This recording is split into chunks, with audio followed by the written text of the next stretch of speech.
lecture. In today's lecture, we are going to discuss lead code problem 238 and we are going to discuss the approach. What can be the approach to solve this problem? So let's begin. तो हमारा question है कि product of array except self. इसमें हमारे पास क्या given है? We are given with an integer array nums and we have to return an array answer such that answer of I is equal to the product of all the elements of nums except nums of I। और एक condition है कि हमें ये question solve करना है without using division, ठीक है, and in the time complexity of order of n. यानी कि हम नेस्टेड फॉर लूप्स का यूज नहीं कर सकते। अगर क्लियर कट में मैं बात करूं तो यहाँ से हमारे को ये चीज क्लियर है कि अगर हम लूप्स यूज करेंगे तो उसकी time complexity order of n की होनी चाहिए। ये हमें टाइम कंस्ट्रेंट्स गिवन होते हैं जब भी हम कोई पर्टिकुलर ड्राइव में जाते हैं, प्लेसमेंट ड्राइव में, तो वहां पर हमें टाइम कंस्ट्रेंट्स दिए होते हैं, या लीड कोड की प्रॉब्लम है तो उधर भी दिए होते हैं आपको, तो उन लिमिट्स में ही आपको इस तरीके का सोल्यूशन डिजाइन करना होता है। तो हमारे पास एक एरे गिवन है 1 2 3 4। हमारा टास्क क्या है कि हम हर एक इंडेक्स को एक्सेप्ट करेंगे और रिमेनिंग एलिमेंट्स का प्रोडक्ट निकालेंगे और उससे जो एरे ऑब्टेन होगा that should be the output. ठीक है, जैसे कि हमारे पास है 1 2 3 4। तो सबसे पहले this is zeroth index, this is 1, this is 2, this is 3। तो ये इंडेक्स है, ठीक है।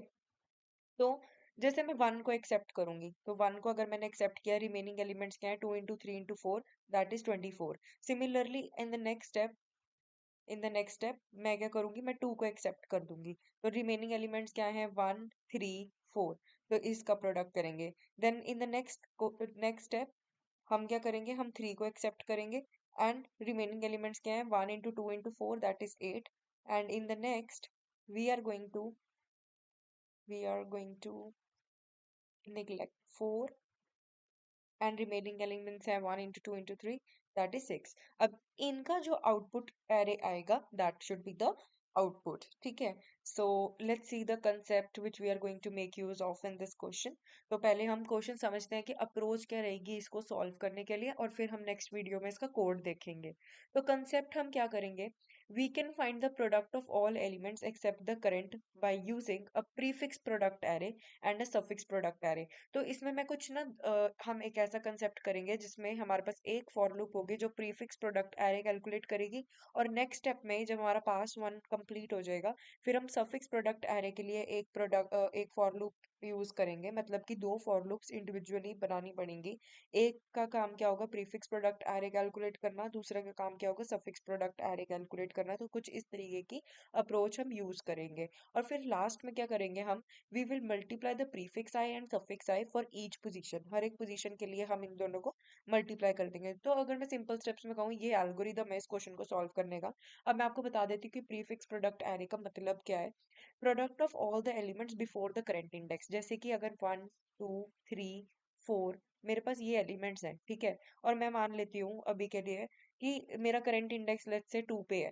तो जितने भी एलिमेंट्स 2 से पहले है उनका प्रोडक्ट, यानी कि 1 × 1 दैट इज 1 ओनली, ठीक है। अगर मेरा करंट इंडेक्स जैसे कि 3 पे है तो प्रीफिक्स प्रोडक्ट क्या होगा? 1 × 2। मतलब जितने एलिमेंट्स उस करंट इंडेक्स से पहले है उन सब का प्रोडक्ट कैलकुलेट करना, ठीक है। फिर उसके बाद हम क्या करेंगे? सफिक्स प्रोडक्ट एरे बनाएंगे। सफिक्स प्रोडक्ट एरे का क्या मतलब है? जितने भी एलिमेंट्स करंट इंडेक्स के बाद में है। जैसे सपोज करो कि हमारा करंट इंडेक्स 2 पे है, तो एलिमेंट्स 2 के बाद कौन से है? 3 और 4। तो इनका जो भी प्रोडक्ट होगा that will be the suffix product array, ठीक है। So this is the approach which we are going to make use of. तो एक मैंने आपको आइडिया दे दिया है कि इसमें हम दो फॉर लूप्स का यूज करेंगे, क्योंकि हमें ऐसा नहीं है कि वो नेस्टेड फॉर लूप्स होंगी, ठीक है। एक फॉर लूप भी 0 से लेकर n तक चलेगी, ठीक है। तो वो basically prefix product array calculate करेगी। सिमिलरली एक और फॉर लूप लेंगे, वो सफिक्स प्रोडक्ट एरे कैलकुलेट करेगी, ठीक है। तो कुछ इस तरीके की हम अप्रोच यूज करेंगे। तो प्लीज आप नेक्स्ट वीडियो देखना, तभी आपको सारा कोड क्लियर होगा कि हम ये कैसे सॉल्व करेंगे। नेक्स्ट वीडियो में मैं आपको विजुअल स्टूडियो पे पूरा कोड रन भी करके दिखाऊंगी। So stay tuned. Thank you very much.